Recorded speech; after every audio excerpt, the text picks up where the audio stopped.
بسم اللہ الرحمن الرحیم۔ کھانے اور ولیمے کی دعوت پیش کرنے کا طریقہ۔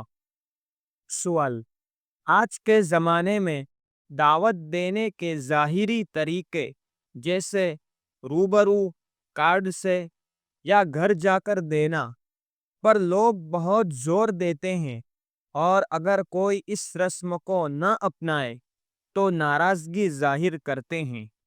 سوال یہ ہے کہ نبی صلی اللہ علیہ وسلم، صحابہ کرام اور تابعین کا اصل طریقہ اور شریعت کی رہنمائی کیا ہے؟ جواب: حامداً و مصلیاً و مسلمہ۔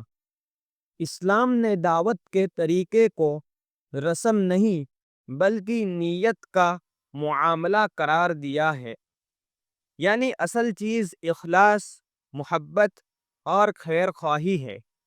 طریقہ زبانی، تحریری پیغام وغیرہ دوسرے درجے کی چیز ہے۔ قرآن سے رہنمائی: فاتقوا اللہ ما استطعتم، اللہ سے ڈرو جتنی تم میں استطاعت ہو، مطلب جس طریقے سے ممکن ہو نرمی اور محبت سے حلال کھانے کی دعوت دے دو۔ شریعت نے کوئی خاص انداز لازم نہیں کیا۔ نبی صلی اللہ علیہ وسلم کا طریقہ۔ نبی صلی اللہ علیہ وسلم دعوت زبانی طور پر دیتے تھے۔ اکثر موقعوں پر آپ صلی اللہ علیہ وسلم فرماتے حلو الی الطعام، یعنی آؤ کھانا کھا لو۔ کوئی کارڈ، تحریر یا رسمی پیغام نہیں، محبت بھرا بلاوا ہی کافی ہوتا تھا۔ کبھی قاصد کے ذریعے بلایا، جیسے کہ ایک انصاری صحابی نے آپ صلی اللہ علیہ وسلم کو درزی کے یہاں کھانے پر بلایا۔ حضرت انس رضی اللہ عنہ کہتے ہیں، امام نووی رحمۃ اللہ علیہ فرماتے ہیں کہ اس نے نبی صلی اللہ علیہ وسلم کو بلایا، اس کا مطلب ہے اس نے پیغام بھیجا، ضروری نہیں کہ خود بلایا ہو۔ نتیجہ: دعوت کے لیے خود آنا لازم نہیں، پیغام یا قاصد بھی کافی ہیں۔ حافظ ابن حجر عسقلانی رحمۃ اللہ علیہ فرماتے ہیں، ممکن ہے کہ وہ خود آیا ہو، اور یہ بھی ممکن ہے کہ کسی کو بھیجا ہو۔ لفظ دونوں احتمال رکھتے ہیں، لیکن عام طور پر پیغام بھیجا جاتا ہے۔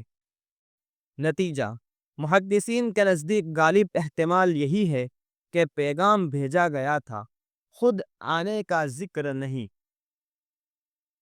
یہاں دعوت زبانی طور پر ہوئی، نہ کہ حضور صلی اللہ علیہ وسلم کے پاس جا کر یا کارڈ دے کر۔ حضرت ابو طلحہ انصاری رضی اللہ عنہ کی دعوت رسول صلی اللہ علیہ وسلم۔ حضرت انس بن مالک رضی اللہ عنہ بیان کرتے ہیں، ایک دن رسول اللہ صلی اللہ علیہ وسلم پر بھوک کے اثر ظاہر ہوئے۔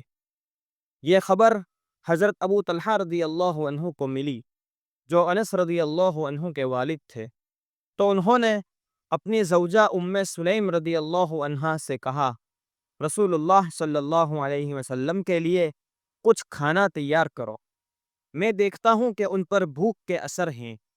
ام سلیم رضی اللہ عنہ نے تھوڑے سے جو کی روٹیاں بنائی اور انس رضی اللہ عنہ سے فرمایا، بیٹا یہ روٹیاں لے جاؤ اور رسول اللہ صلی اللہ علیہ وسلم سے آہستگی سے عرض کرنا کہ ابو طلحہ نے آپ کو بلایا ہے۔ انس رضی اللہ عنہ کہتے ہیں، میں وہ روٹیاں کپڑے میں لپیٹ کر رسول اللہ صلی اللہ علیہ وسلم کے پاس گیا۔ میں نے عرض کیا، یا رسول اللہ، میرے والد ابو طلحہ نے بھیجا ہے اور آپ کو بلایا ہے۔ رسول اللہ صلی اللہ علیہ وسلم نے فرمایا، اچھا چلو۔